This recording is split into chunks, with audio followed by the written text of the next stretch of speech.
Hi, good morning. Welcome to the Planning Commission meeting of Thursday, July 13th. I call this meeting to order at 9 a.m. And can we please stand for the Pledge of Allegiance? I pledge allegiance to the flag of the United States of America and to the republic for which it stands, one nation, under God, indivisible, with liberty and justice for all.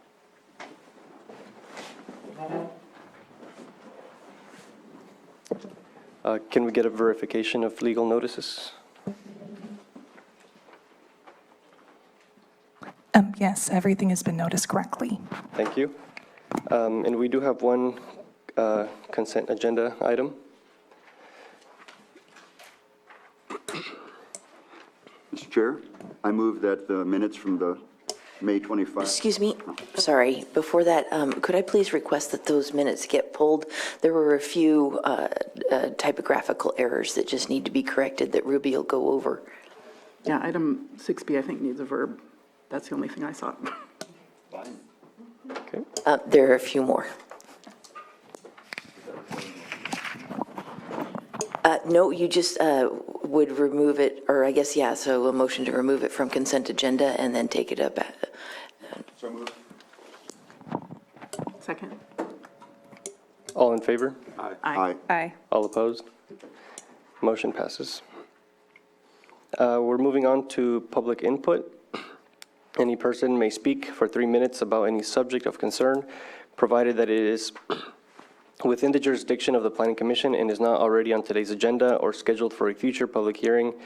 The total time should be 15 minutes, and any speakers may state their first and last name. Yes, they do get 3 minutes. Just a reminder, the Planning Commission meets the second and fourth Thursday of each month at 9 a.m. on 255 North 4th Street, Lakeport, California. The meeting is wheelchair accessible. A request for disability-related modifications or recommendations necessary to participate in the Planning Commission should be made in writing to the Office Assistant 3 at least 48 hours prior to the meeting. So if anybody does wish to speak, you may do so, and please come up to the podium. If not, actually, can we check the Zoom room, see if anybody would like to participate in public input? There are no hands raised in the Zoom room. All right, so moving on to our timed item, 6A. Our 9:05 is a presentation by CBG Communications regarding the Lake County Broadband Master Plan update. Okay, I didn't know, Ruby or Maria, did you want to introduce us, or you want me just to launch right in? I say launch in. If I could just go ahead, thank you so much. So the county has contracted with CBG Communications to update our Lake County Broadband Master Plan. We're really excited to be working with this company. Their presentation to the board is thorough, and the activities that they are launching throughout the county to get this updated are significant. So part of their community outreach is also to keep the Planning Commission informed and the public watching our meetings today. So I welcome them and thank you for taking the time today. Okay, and thank you for allowing us time on your agenda. I know it's super busy, and we appreciate being able to come in and make a presentation to you. So Dick Nielsen, who's our senior engineer, he's got the PowerPoint, which I believe you have a copy of, and he'll be bringing that up on the screen. Dick, do you have screen control?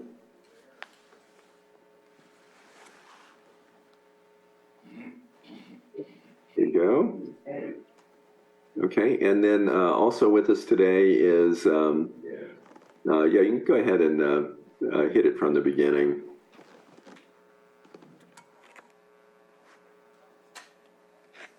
Oh, Dick says he's muted. Dick, are you self-muted or muted on the? There we go. I couldn't unmute before, but now I can, so we're good. Okay, great. Joining us also is Christine Rivers. She's our Senior Research Associate. You can go to the second slide, and I'll just introduce this a little more. CBG Communications was hired by Lake County earlier this year. We do a lot of broadband planning with local governments, commissions, consortia across the country.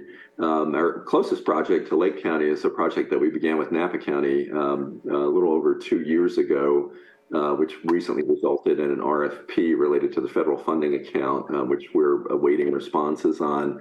We've done work for Marin County in the past, so we've worked in the northern Bay Area probably since 2004 on a variety of different projects. So we're pleased to be able to work with Lake County and have really enjoyed the opportunity to work with all the stakeholders. So as I said, Dick Nielsen is our senior engineer. Christine is our senior research associate. Dick works on the availability side. He's been out to Lake County. He's driven a number of the routes, talked with the infrastructure providers, everybody from Mediacom and AT&T to Valley Internet and Lake County Broadband Solutions to try to really get a handle on what's happening broadband-wise in the county. Christine is looking at the adoption side of it, and we'll talk about that in just a little bit. We have team partners who are working on the project who are super accomplished with broadband and internet. Dr. Book, president of Telecommunications Research Corporation, she's worked with Pew and United Nations and a number of other entities related to studies of household and business use of internet access and broadband. John Horrigan comes to us. He has his own entity now, but works with Dr. Book, but has worked for the Federal Communications Commission, the NTIA, and also Pew. So, and then finally, Andrew Intrican.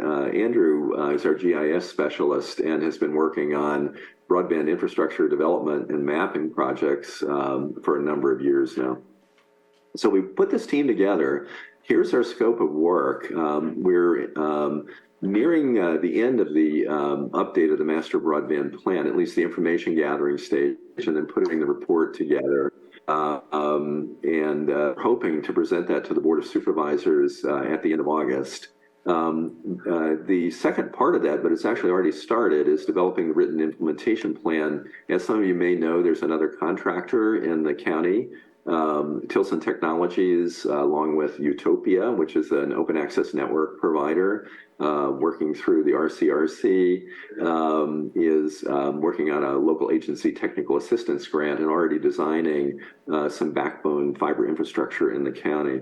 We've been, as I said, working with some of the local vendors already, trying to identify shovel-ready projects. We'll be having some meetings soon with Mediacom to look at opportunities related to CPUC grant funds from the federal funding account grant, over $28 million that's been allocated to projects in the county that are being applied for now with applications due by September 30th. This is all leading us to additional opportunities. The technologies keep changing, the funding sources keep changing. So we'll be looking at that. Regional-based opportunities, really important that consortia, the county's part of a four-county consortium that works on broadband, be involved to look at synergies and cost efficiencies. Seeking and securing sources of grant funding, we're already involved in that too, related to the federal funding account. So the only thing that we aren't doing right now is the last bullet. Even though they were originally planned sequentially, we knew going in that the landscape changes so rapidly that we have to adapt. So we're working on all those pieces all at the same time. Okay, Dick, go ahead. All right, so this is the problem, and it's pretty evident, and I'm sure you're well aware of it. The red is where there really is not either the type of service that's required under the new state and federal initiatives, or there's no service at all, unserved. So you've got unserved and underserved. It looks like a large portion of the not of the geographic area of the county, but if you look at that number of broadband serviceable locations and you look at the 82% that are considered served, now that's service available, but there's no way that all of those households have high capacity service. And a lot of that, again, has to do with adoption characteristics such as affordability, accessibility, things like that. So we really are working on those two fronts. Dick kind of working on the red areas, and Christine and the rest of our team trying to determine where there is high speed access, why isn't it being accessed currently? Okay, Dick, go ahead. This is the CPUC's map related to adoption characteristics, and the red and the brown are the lowest adoption that the CPUC tracks. Some of that has a lot to do with availability. You can't adopt it if it's not available, so there is that interrelationship there. We're going to show you how we're starting to drill down on even the CPUC sort of large-scale numbers and identifying areas that we want to go after with surveys and through trusted entities to identify more about what's occurring. Okay, go ahead, Dick. Okay, this is a really important piece. The state has determined that one of the biggest problems in Lake County is not having the high capacity backbone infrastructure. I mean, you have some that's proprietary to Mediacom, you have some that's proprietary to AT&T, but you don't have any open access network infrastructure. That's what the state's trying to accomplish, and it is a multi-year effort. Lake County is high on the build schedule, but the build schedule's been delayed a bit. But if you take a look at that, if you build a high capacity, essentially, information superhighway, that's what it used to be called, a couple of decades ago, but a high capacity backbone, and then allow ISPs to build off of that at affordable rates, now you're going to start to see some expansion in a cost-effective way. Okay, Dick, go ahead. Okay, so these are the covered populations, and the reason we call them covered populations is the federal and state government has determined that these are the populations where digital equity grants will be provided. Some will flow down through the state, some can be applied for directly by Lake County and other local governments that focus on those that traditionally have issues getting uniform, reliable, affordable internet access, high-speed internet access. So you can see it's some of the traditional ones that you would think of, low-income households, aging individuals, incarcerated individuals, but really looking more at formerly incarcerated individuals and the issues that they have once released from incarceration. Veterans, individuals with all sorts of disabilities. Go ahead, Dick, to the next slide. English language learners are those that have English as a second language, those with low levels of education and literacy, especially digital literacy, individuals that are members of racial and ethnic minorities or underserved populations, individuals who are in a rural area, and of course Lake County is substantially a rural area. Children and youth, we've spent some time, we've done a lot of stakeholder outreach already that's really allowing us to hone in on going directly to the residents. For instance, discussions with First Five and looking at youth that are even before they enter, K through 12 school. And individuals experiencing housing instability, those that either have transient housing or are completely homeless. Okay, Dick, go ahead. So we'll just pull up, we've developed this multi-layered interactive map, and we're continuing to work on it. And it will be part of what we present to the board in August. And we wanted to just show you, and you can see how the static maps come out of it. We wanted to just show you one on digital inclusion that we've developed. It's, the Digital Equity Index. Oh, that's perfect, Dick. Thank you. So if you recall the map that that the state had put together, you can see the interesting both similarities and differences in the way you look at it. There are 4 factors that the federal government especially looks at related to digital inclusion and where funding will go. And of course, again, in the large green area of the county, to the northern part, availability is a big issue. So the federal and state government would look at deployment as one of the big issues there. Whereas in the red areas, again, low digital inclusion, very low digital inclusion, there may be both availability and some of the adoption characteristics that we were looking at. So those 4 are no computer in the household, access to some type of device, whether it's a tablet or laptop, relying on cell phone only, not just for voice, but for data. And then the final one is based on the availability of broadband. I shouldn't say that. It's more complex than that. It's if broadband is available, is it being accessed? So it's penetration rate. So we're starting to look at those areas, and we're really focused now on the red areas and the sort of the blonde areas there to look at for going after information directly from residents. We're going to do it through a phone survey. It wouldn't be, as you might think, the traditional, random sample survey. It's going to have a random sample, but it's going to be stratified to really focus on census tracts that show high digital inequity, and that will tell us a lot about the why. So we're beginning to know a lot about the where. We really need to know more about the why, so that when we go after grant funds, we know how best to focus them. Okay, all right, Dick, you can go back to the PowerPoint.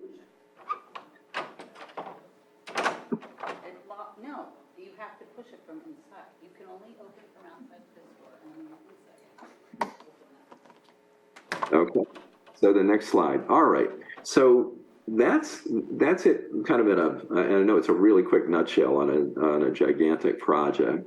But what we wanted to talk with you about today, at least initially consider it, and then we're happy to take input as you may think about these 2 questions, is from the planning side, from the Planning Commission's perspective, looking at the county as a whole and how you work on planning initiatives. What elements of the plan update, the kinds of things that we just talked about, would be most helpful for current and future planning initiatives? For example, matching broadband deployment to planned redevelopment or new development, or business areas, enterprise areas, new retail, industrial development. And then, as part of that, when you consider both sides of the coin, broadband deployment and digital equity, from a planning perspective, what do you think are the priorities? They could be geographic priorities. They could be, certain types of population priorities. What would you consider the priorities? So with that, what we really wanted to do was just open it up for discussion with the commission. Any questions you have for us, or just any information that you want to provide back to us, would be really helpful.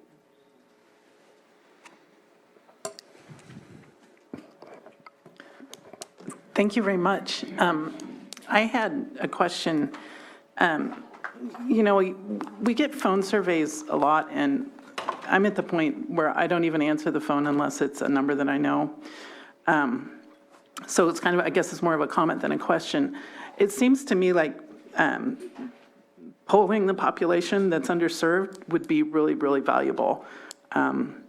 And I'm hoping that you might be able to find a way to do it that would be more effective than phone surveys. And then just another comment, it seems like Future development is going to take that in mind. If we can get service to existing businesses, I think that would be really helpful. I know that when I'm traveling, I like to stop at a coffee shop if they have high-speed internet access. And I can park there for a cup of coffee and get caught up on everything. So those are my comments. Thank you. Okay, yeah, and if I could just, a short response to those. Yes, we are working with the Lake County Economic Development Corporation. We've already distributed some business surveys and gotten some back, and we're going through a second effort as well. Again, through associations and things like that, reaching out to their members as, they see them as trusted entities. On the telephone survey, you're absolutely right. You can't just do it that way. We have found it effective when we use cell phones. We have found it effective when we promote it heavily. The county's going to help us do that with outreach, through the website and other means. So we'll have some broad outreach. But you also have to have a multi-method survey. So we will be working with trusted entities to go after both surveys that can be taken through a QR code on the phone. So an online type survey. Online surveys are always tricky when you're dealing with a population that's underserved online. But we do have some impact on that when we can distribute it through libraries, for instance, where people come in for communal access. And the other piece is we will have it available in a written form for people that would be their preferred method of doing it. So we'll take all that, and it will actually start later this month and kind of be one of the last efforts that we have from a information gathering point of view, an analysis before we present it to the board. I have a couple of questions for you, sir. The commercial side of broadband adoption, do you have any information about how businesses in the county are currently situated, and in terms of attracting new businesses that will want that kind of broadband backbone? Is that part of your analysis? Yes, it is, and that's one of the things that we're working through the EDC on, because they obviously have a wide sort of reach into the business community. What we're finding out so far is that it is problematic for businesses in the county at this point. Those that have access to it, say to Mediacom Business Communications, through Mediacom's platform, might have a reliable service. However, it's expensive. And so that's an issue. We are finding out from those that have changed from, say, a DSL line to AT&T fiber, that while they can see the long-term investment in it as being something that's useful from a cost perspective, that they're having substantial transition issues, including, unreliable transition, creating problems for them during the transition. So those are the kinds of things we're finding out. And yes, we will essentially catalog those, and that'll be part of the recommendations that we make for the implementation plan. Thank you. And what about new housing construction, subdivisions, apartment buildings? Will those be broadband ready, capable as they're constructed? That's what we would like to see. Now that will take, and we've talked to the county preliminarily about this, and we've talked to a number of the county agencies, and are continuing to make some of those contacts. For instance, we worked with public safety earlier this week. We're working with health services next week. But one of the things in looking at housing is there would have to be some coordination between the providers and the developers. And there are some things that we'll recommend that the county could put into its code, depending upon state enablements, that would help facilitate that. So, and you're absolutely on point on that.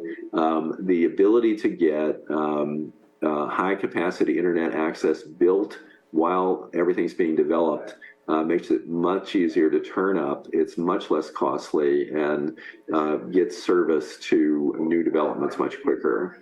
One of the issues that Mediacom indicates in some of the discussions we've had with them is that, some of the housing developments may be along their backbone, but not at a point where they could cost effectively extend to them. However, that's exactly what the statewide middle mile is for, and it's also what some of the funding is for, is to extend last mile infrastructure. So yeah, I think if you take a combination of all that, that'll be reflected in the plan, and then it's just getting to the implementation stage to be able to do it. Thank you. Okay, other questions? Yes, I have one, question. It's regarding like ethnic minorities and outreach. So I do see that children and youth are part of these populations, especially here in Lake County, that it is a highly low-income county. And I could see how it could be difficult to get this information out to ethnic minorities, but the children that of these individuals, they know the language, they know they can use that information and take that information home to their parents, and like you said, making it accessible in paper Right. to be able to get these surveys out, and then obviously having presentations so that the information is about these programs are out there and that it's understood by these other minorities. So that's just kind of a comment that I wanted to make out there. Are you saying like communicate with the school districts Yeah, using and kind school of yeah. use the students to get it to the parents? Yeah. That's good thinking. Yeah, Great idea. That's exactly on point. Yeah, we began with the Office of Education. I talked to Brock Falkenberg over there. He then encouraged us to talk to some of the individual school districts.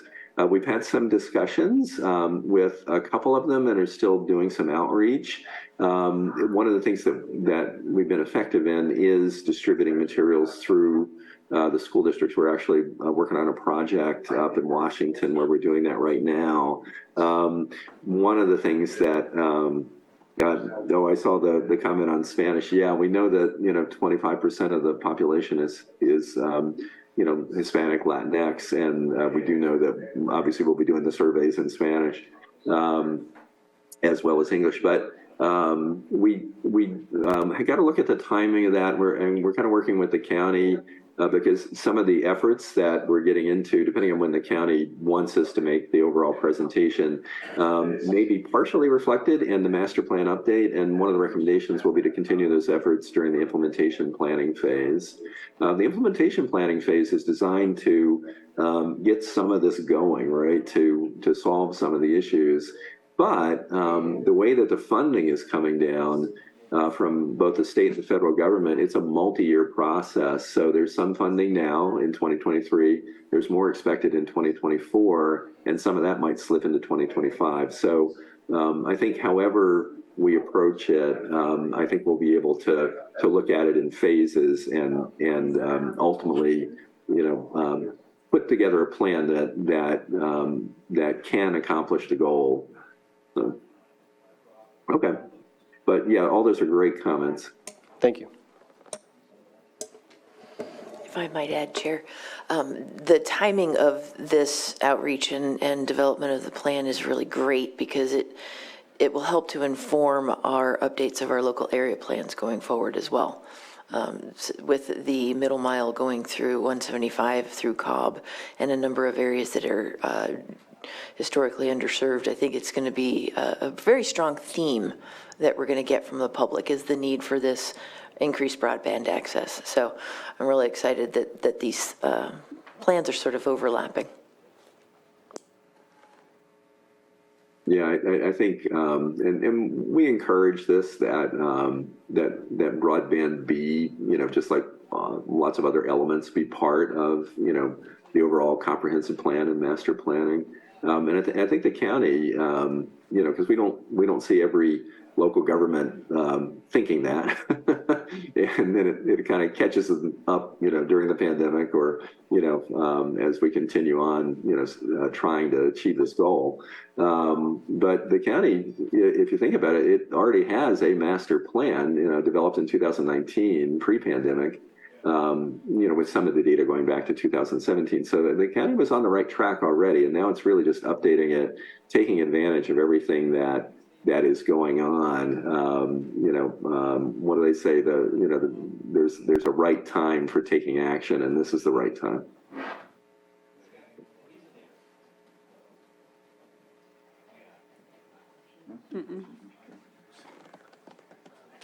Public comment? I think so. Go ahead. So I'm going to be opening up public comment to see if anybody from the public has any questions that they would like to see some answers to. If there's anybody in the chambers that wishes to speak, you may come up to the podium.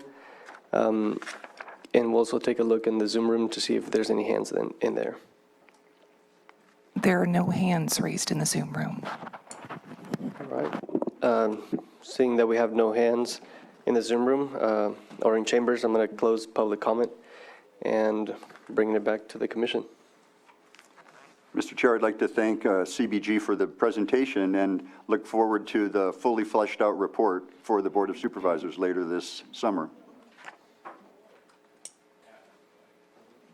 Okay, and thank you. We appreciate the commission taking time to listen to the presentation, and the comments are right on point, and we look forward to presenting it to the board, and then making sure that the public's well aware of everything that the county's doing. Cool. Thank you. Okay. All right. Thank you again. Have a great day. Thank you. Moving on to our second item. Public hearing was continued from June 22nd, 2023. A consideration of extension of parcel map PM 1801. The applicant is Van Eck Estates, located at 3640 Lakeview Estates Drive in Kelseyville.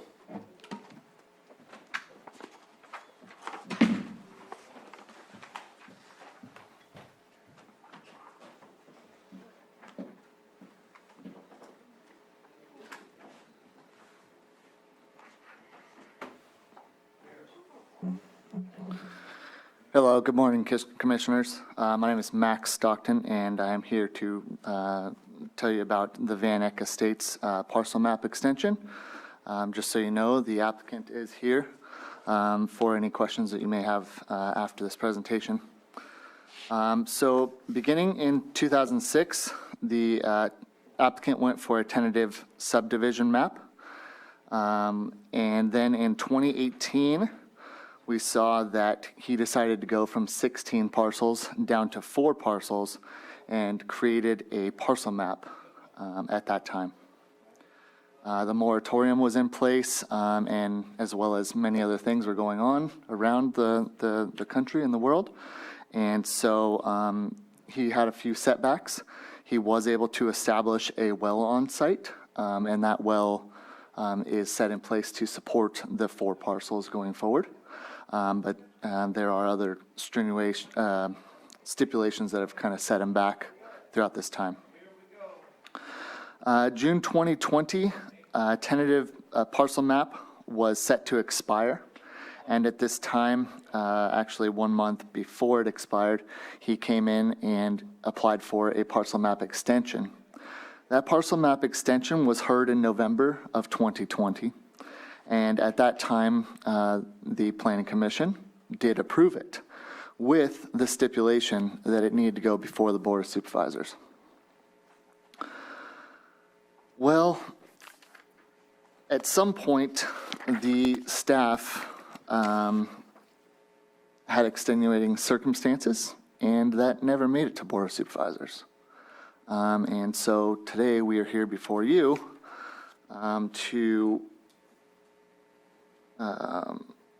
for consideration of a total of 6-year extension from this November 20th date. We have come to 2023. It has been some time now, And we would like to recommend that 6-year total time extension be granted for the parcel map due to the extenuating circumstances of the error in staff and lack of the board agenda scheduling, to give the applicant opportunity to complete conditions necessary to record his final maps. Lake County subdivision ordinance allows the granting of extension for a period or periods not exceeding a total of 3 years, yet state law allows for an extension up to 6 years. The new expiration for the parcel map we are requesting would be November 12th of 2026. And that is my presentation for you today. I have a question. Yes. So it says here that the state imposed a moratorium on any new connections into the water system, but it doesn't mention any connection to any sewage system. Are we still talking about individual septic systems on each parcel? I believe that would be better directed to the applicant, but yes, I believe that was his intention. Once it was divided into the 4 parcels, each would have its own system.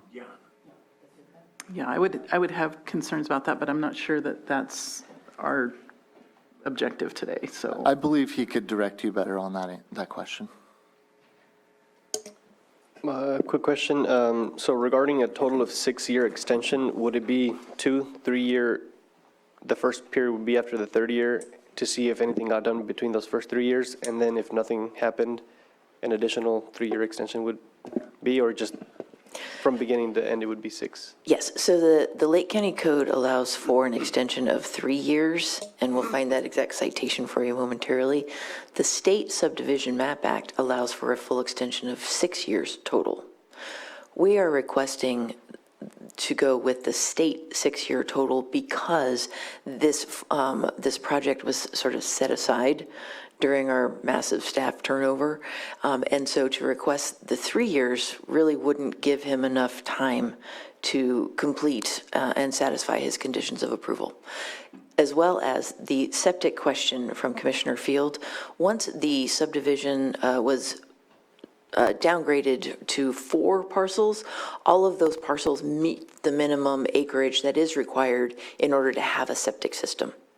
And so that's why that was allowed to change with the modification of the map that took place previously. Thank you. I have a question for the director. I'm surprised to hear the water moratorium is still in place. Is that just because the state is, I mean, so many drought-related restrictions have been lifted that, is there any reason that this one is still in place that you're aware of? Not that I'm immediately aware of, but I'd be happy to research that and get back to the commission. Sure, no hurry, but I'm just surprised it's still there. Certainly. Mr. Chair, to answer your question, our ordinance, state law allows for stricter regulations under this particular code section that relates to extensions and time for extensions. Our ordinance in Chapter 17, subpart 22.8 and the following sequence addresses that issue. While our ordinance does allow for 3 years, it is a collective amount of 3 years. So your commission could approve any number of extensions as long as collectively they do not exceed 3 years. However, there is under 22.8, the paragraph there, the provision that allows for an agreement between the applicant and the subdivision committee, which is your commission, that would allow for a change in the time limits under this code section in our ordinance. So that would allow you to go outside of the 3 years. You're not required to give a maximum amount of time. You can give the amount of time you think is appropriate based on the record in front of you. However, because state law has a maximum of 6 years, you may not exceed 6 years.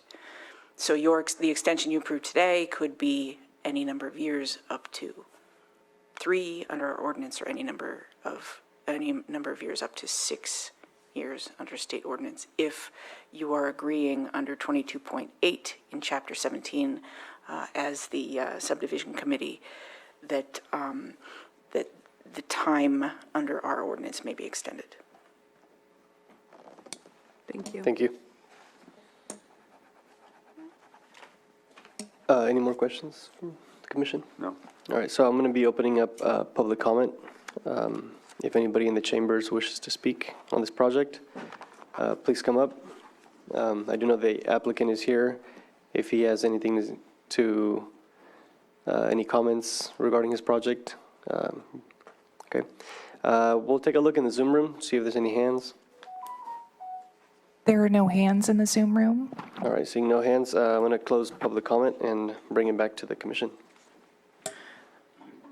Maybe I'm beating a dead horse, but just to make sure I understand this correctly, it's already been extended 3 years. We're looking at another 3 years for a total of 6. Okay. I'm ready to make a motion.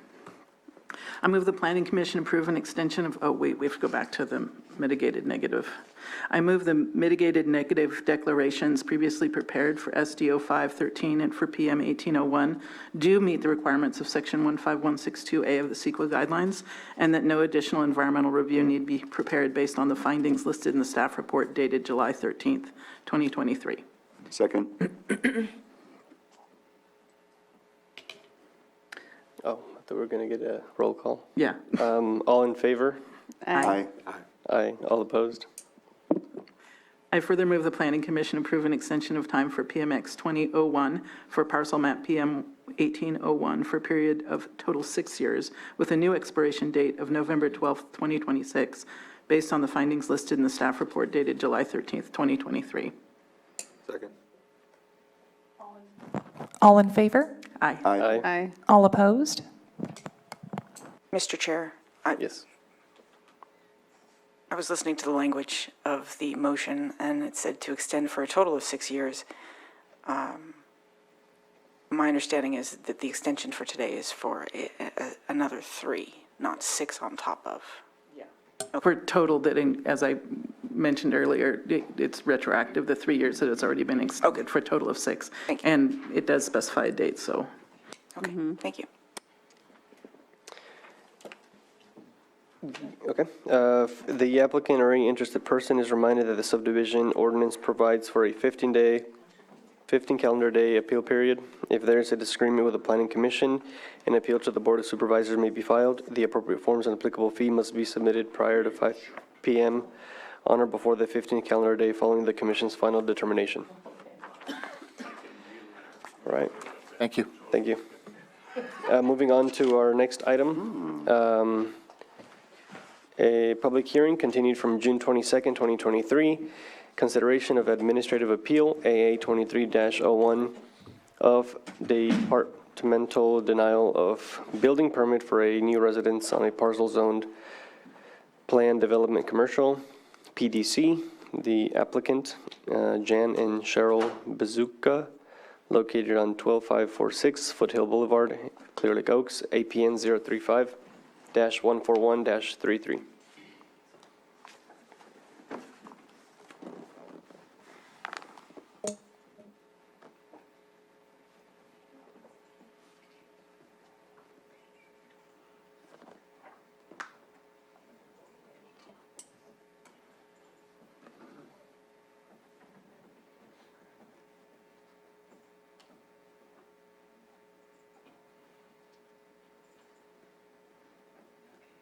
Good morning, Commissioners. Good morning. This morning, my name is Trish Turner. I'm an assistant planner with the Community Development Department of Lake County, and I will be presenting to you this administrative appeal. Our applicant, Jan Bazooka, is present today. Today, I will be presenting how our department came to the decision to deny the request for a residential house on this commercial zoned property. As you can see on the screen, this is a zoning map. The star is the property in question. It is located in the planned development commercial zoning. The project, and we analyzed the project on a few different areas, which was the Lake County General Plan, the Shoreline Communities Area Plan, and the Lake County Zoning Ordinance. The project analysis is located in an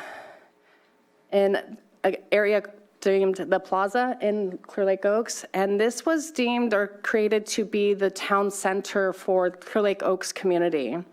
There is specifically 3 different areas that came to the determination that a residence would not be an acceptable use of this property, and that would be the 6.3 Special Study Area Number 3, which is the general plan of development for the plaza in Clear Lake Oaks.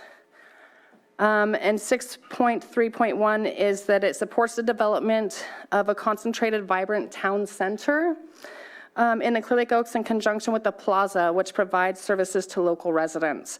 Also, 6.3.2 of that same special study area encourages the development of small-scale retail hub that complements the plaza, focusing on serving a pedestrian clientele and utilizing the benefits of the water frontage. So that is the Shorelines Community Areas Plan for the plaza. The general plan for this particular property is zoned community commercial, and that is not residential. It doesn't allow for primary residential uses. And we also analyzed the Lake County zoning ordinance. This property has several different subzonings on it. Article 15, which is the Planned Development Commercial District. And what that means is it encompasses a variety of different commercial and industrial uses.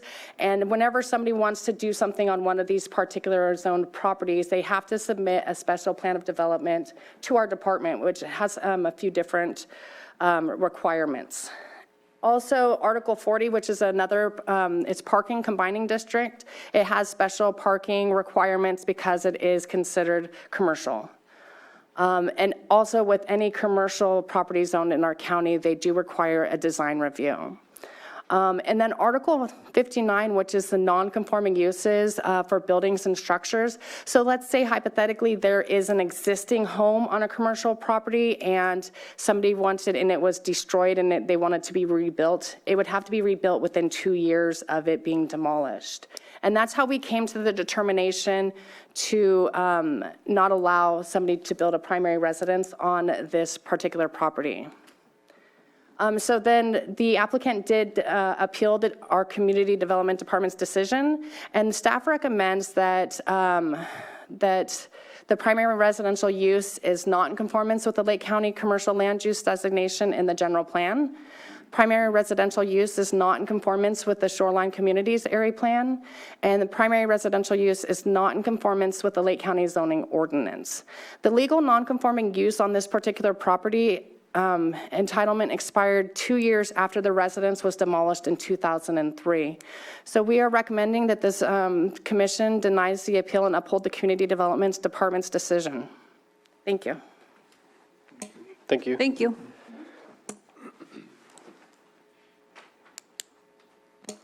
So just a quick question. There used to be a residence on that, Yes, there was a residence that was demolished in 2003. and then once it gets demoed, they have 2 years to 2 years, rebuild. correct. And then if they had rebuilt in those 2 years, then it would have remained residential? Correct. Okay, thank you.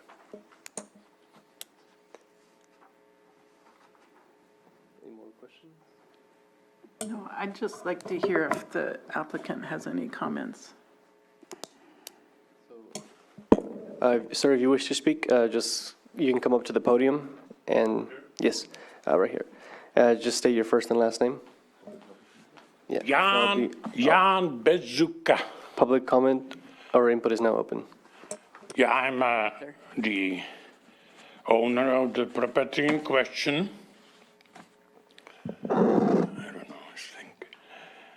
So let us put it into a real life perspective.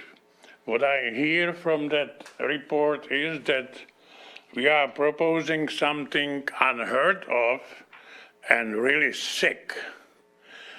So we will show that what we are proposing is a very common way how the current California housing crisis is solved. Regarding the physical characteristics of that property, it's a little triangle, right angle triangle, 90, 60, and 30 degrees. It cannot be used as commercial. There was a residence. There is a spot in left upper corner, and the proposed house will exactly copy the location and foundation of that residence which was there before and probably burned and was demolished. So the only option, if something can be built, is residential. And regarding the commercial, you must have the parking spaces, business must be served, logistical support. It's the end of the track location, so it's out of question as a commercial. The staffing reports show how everything, the surrounding of it, is supposed to be commercial, 2 layers of commercial zoning stamped over it. However, in the real life, I don't know if someone put a boot on and walk it, it's surrounded by residential dwelling, primary residences, which are there regardless of 20 years of stamping it, whatever fancy planning name it is. The homeowners, just for the 20 years, are shackled and their hands are tied by those ordinances that they are limited in upgrading, they are limited in square footage enlargement, and they are limited in replacement. Some arbitrary issued 2 years for replacement, which was put on them. The only reason which is those things are there is ordinances to move that owners and replace it by commercial, which will have a higher tax revenue for the county. However, it didn't happen. They didn't change. It's all residential, and nobody came to really build your general plan great ideas, because there are many reasons for it. I will come to some maybe later. So, however, nevertheless, time have changed. The pendulum did swing the opposite way. Residential is hip again.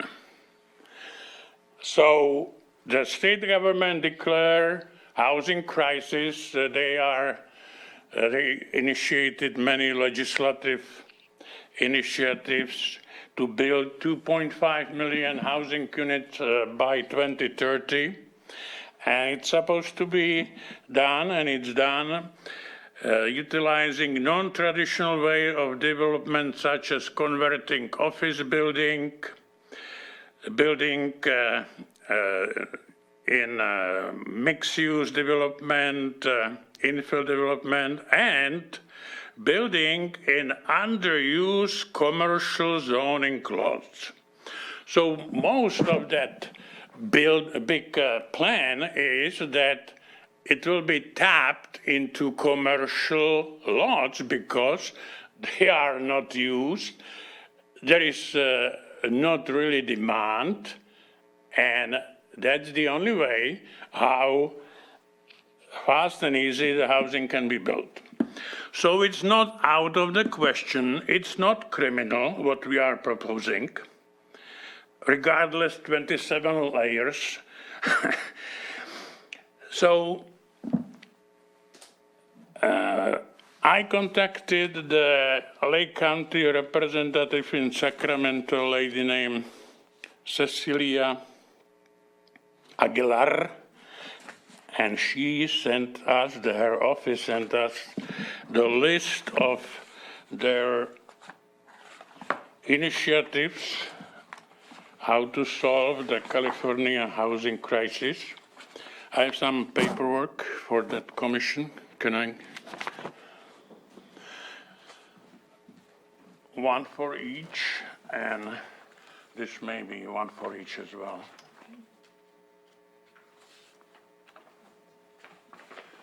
One and one. Thank you.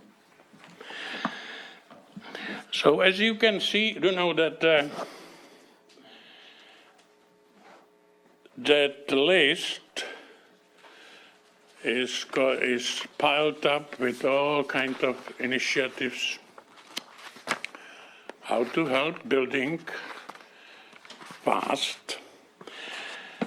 Many of those bills directly impact zoning, such as SB 9, regarding change in the single-family zoning, density, change in the required setbacks, smaller setbacks, and so on.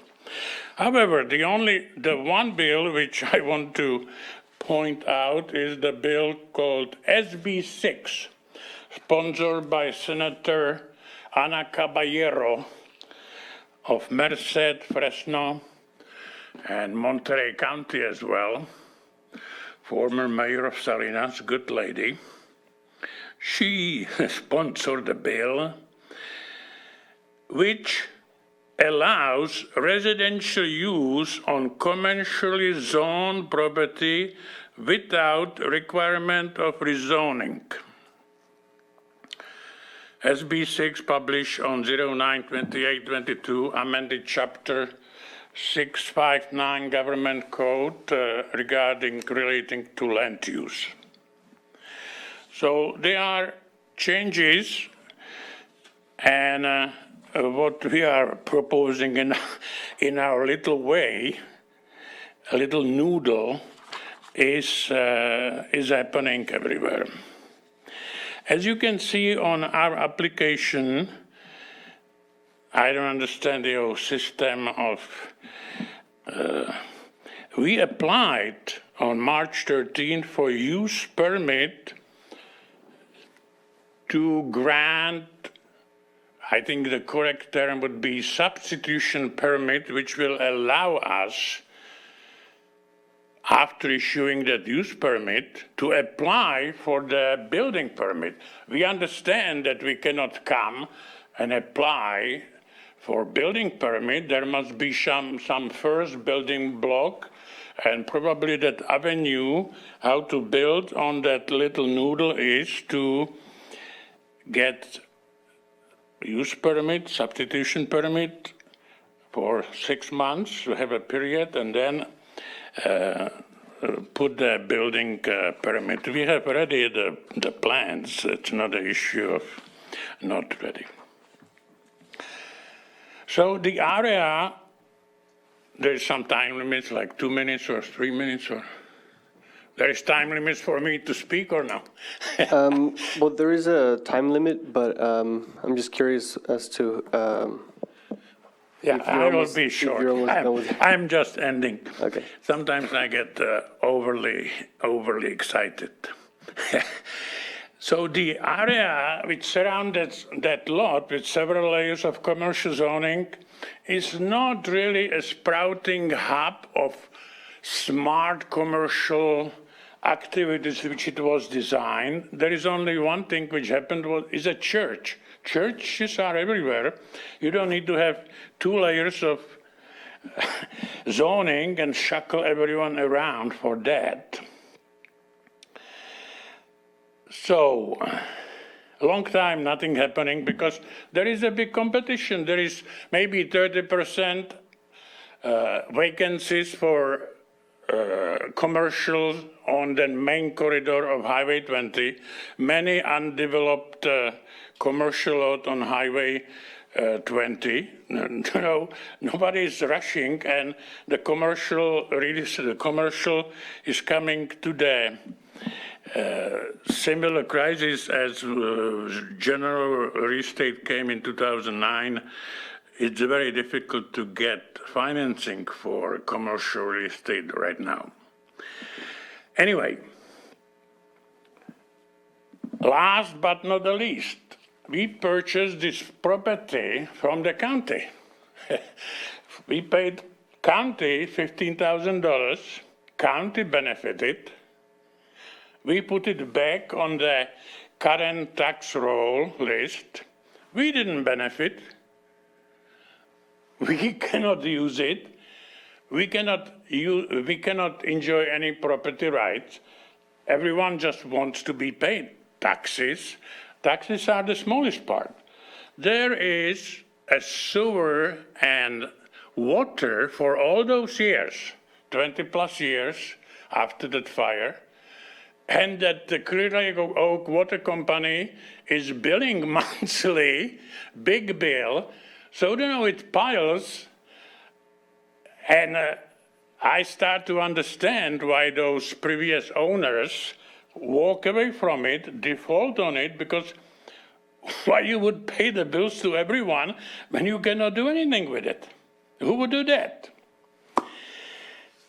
So if we consider those massive initiatives on the state level, how to dramatically produce millions of housing units, it's also backed by 22 billion from the state budget.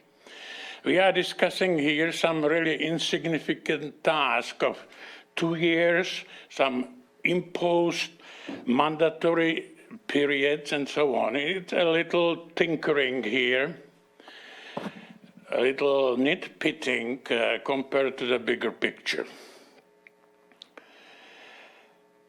So in closing, I hope that someone here will rise to the occasion today and will think big, bigger than tinkering little overlayered property which is there frozen.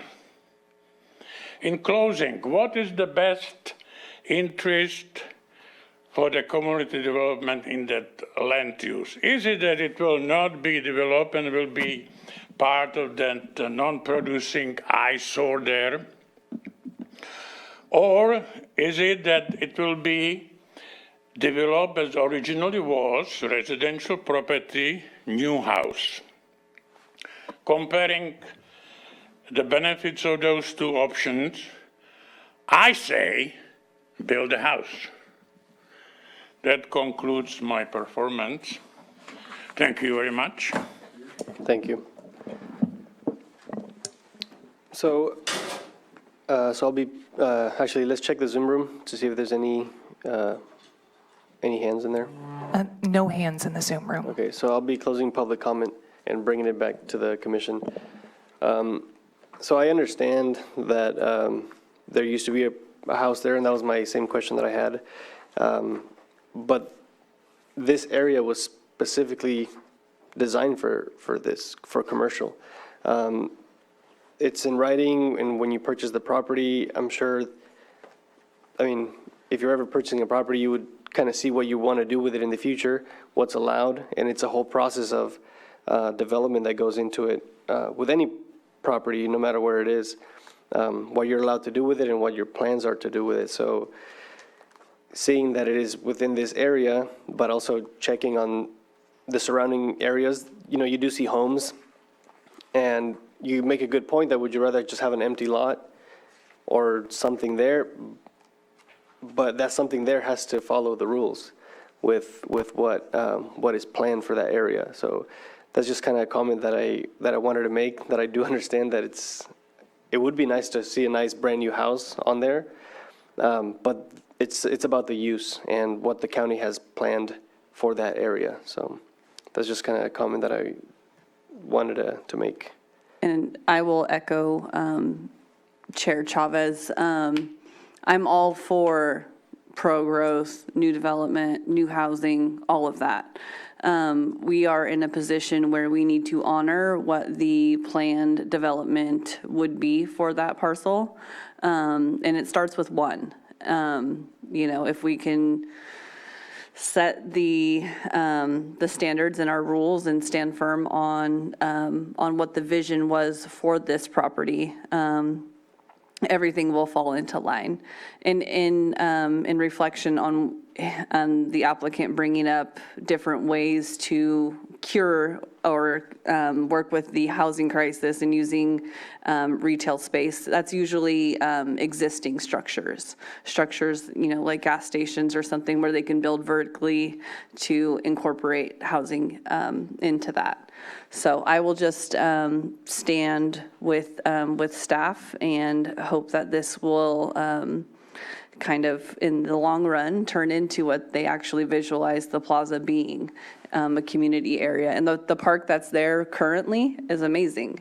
It's very nicely thought out and it's well maintained. And in the future, I would hope that it does turn into what it's supposed to be. And the current property owners that are there, I'm sure that the zoning is PDC, and they know that moving forward, there are plans for those specially zoned parcels. So I stand with staff and with Mr. Chavez.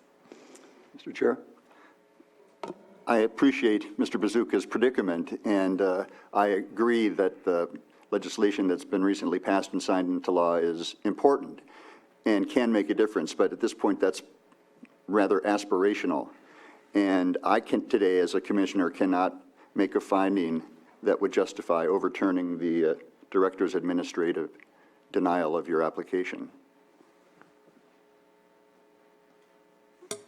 Yeah, I would just like to echo what my colleagues have said. I was really interested to hear about Senate Bill 6, and I really appreciate your comments. And I understand your predicament, but what we're doing here is we're trying to plan for the future. And so a lot of effort has gone into this plan, and I got to respect that. So I understand your predicament, but that's what I'm seeing here.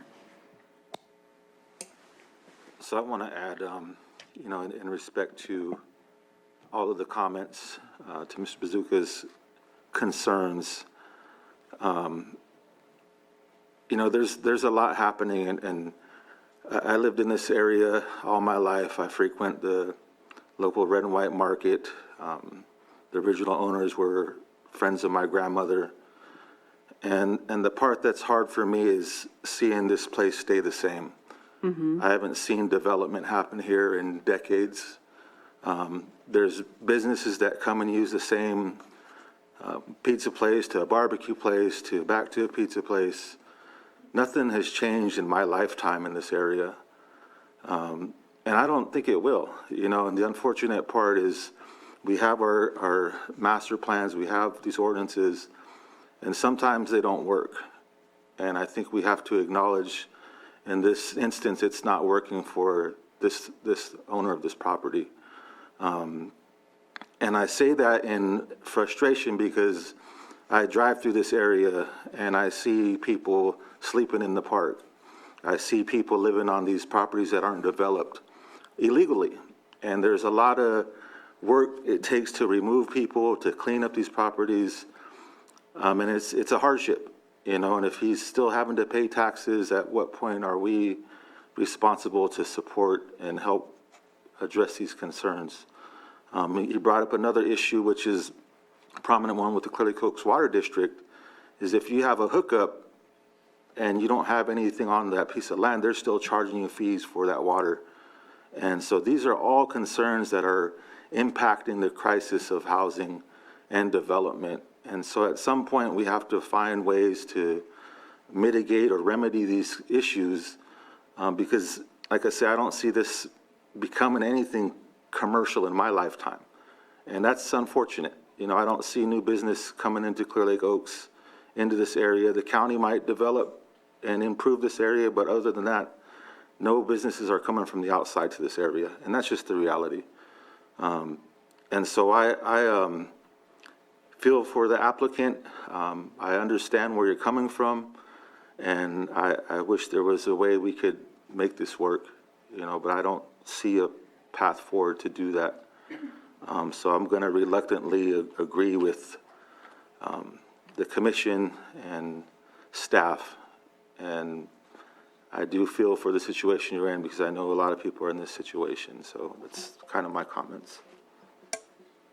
Mr. Chair, if I may. Just briefly, SB 6 has been brought up, so I thought I'd provide some clarification. SB 6 is a very specific statute that applies to housing development projects, and that's a term that's defined within that particular statute. And there are a number of prerequisites, number of project requirements, and a number of criteria related to such housing projects. And as presented today, the project in front of you would not qualify.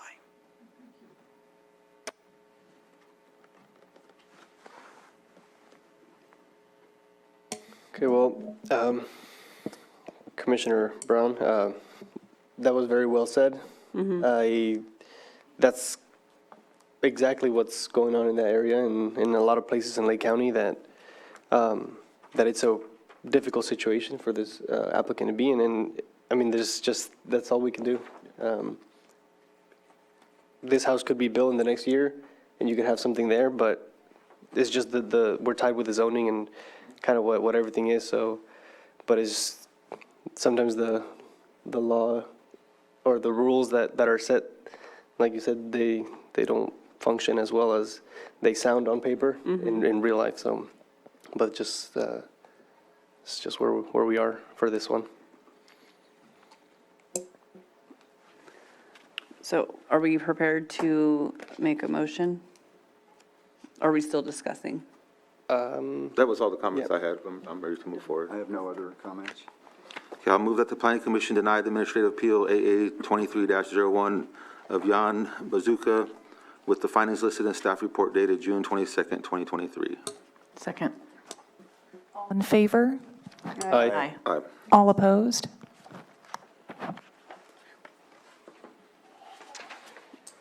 Motion passes.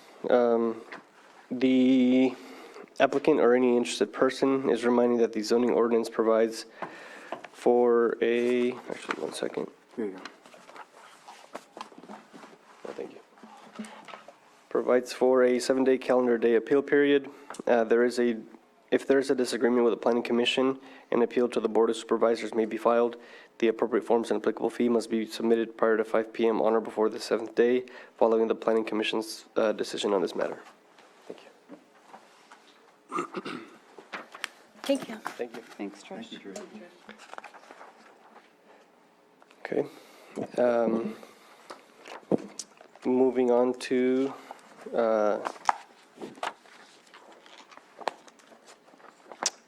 non-timed items or department update. Thank you. I am very excited for today's department update. I wanted to introduce the commission to our new Deputy Community Development Administrator. This is Shannon Walker-Smith. I have known Shannon since I first moved to Lake County and started working with Healthy Start. At that time, she was involved in the school districts. She has considerable experience through the school district system, both here and in Mendocino County. Tricia, would you mind taking that conversation? The director is still making a presentation. Sorry. Thank you. Even though her background is in education and not community development, she has absolutely hit the ground running, and her managerial experience and her experience in grants have been of already great benefit to our department. So if she'd like to say a few words, I'll hand it over to her, but you don't have to. You can smile and wave if you want. Oh, come on. Welcome aboard. Thank you so much. It's like kind of a full circle moment, right? I've known Christina since she was a little girl. Kind of weird. No, in a good way. And just to echo that, to see someone who's grounded and rooted, and same thing with Director Turner. There will be a changing of the guards eventually with the county, people that have been here for 20 some odd, 30 some odd years. And we appreciate all that they've done, but it's nice to see new old blood, if you will. Yeah. So, yeah. Additionally, Mr. Chavez was one of my students at Lower Lake High School. No way. So Yeah. it is. It's really fun for me to see young people that I, have known for a long time. And of course, I, was born and raised here in Lake County. And so I have a real heart for community work, and I'm really pleased to be here in community development. Cool. We're happy to have you. Thank you. I see a difference already. Usually Maria has a furrow in her brow, and that's all gone. So thank you. Well, that's good. Glad to help. Great. Thank you. Thank you. The only other update I have is regarding our general and local area plan updates. After this meeting concludes, we're going to have a consultant selection committee meeting. We did receive 3 proposals for the project, and so hopefully we will make that decision in a timely manner and get we need to conduct interviews and then put our selection before the board, hopefully for the first meeting in August. So that is moving along. It is exciting, yeah. So more to come on that one, and that'll conclude my report for today. Well, thanks for today's presentation too, on broadband. That was Yeah. Yes, we have Lake County has long been needing broadband experience. So, Yeah. thank Cool. you. Thank you. Welcome aboard, Shannon. Thank you. So meeting adjourned at 10:15. Thanks. I want to hear stories about these two as little ones.